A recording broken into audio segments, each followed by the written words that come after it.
A spotlight on police training after a Springfield school resource officer was suspended following an alleged interaction with a student. Good to have you with us. I'm Dave Batson. And I'm Beth Ward. Lawrence Petrucci was removed from Kiley Middle School and the department's Quebec unit at the end of April.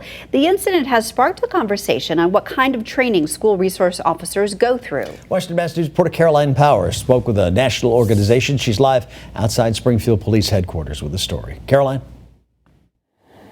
The National Association of School Resource Officers says that the role of a school resource officer is one of the most unique forms of law enforcement, and that's why it's important that these officers receive specialized training. Last week, Springfield Acting Police Commissioner Cheryl Clapprood suspended Officer Lawrence Petrucci following an alleged physical interaction with a student at Kiley Middle School. Springfield police say Petrucci had been at the school since January and with the department for 20 years. While some officers have gone through SRO training, it is not mandated by the state.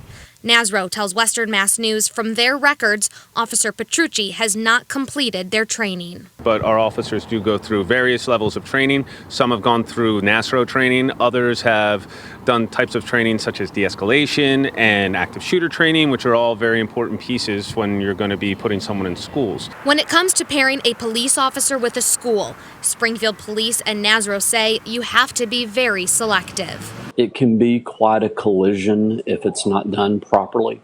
It's interesting. I think that this conversation is about what the reports on the Springfield SRO recently. Springfield Police Department, however, is one of those departments that's been very progressive in doing this the right way. The majority of their officers have been trained through us. I believe that they've established that collaborative relationship with the school district. So, a lot of things are in place there for great success in this program. When it comes to training, SRO says they work on a SRO triad concept, highlighting a school resource officer's roles as a law enforcement officer, educator, and informal counselor. Formal school discipline really belongs to the school district, and that's something that we encourage through our training that SROs work to keep themselves removed from. When we're talking about suspensions and expulsions, those kind of things, those really belong to the school. Springfield police say that the last time SRO was here was in November of 2017. They had 11 of their officers go through their training program. Live in Springfield, I'm Caroline Powers for Western Mass News.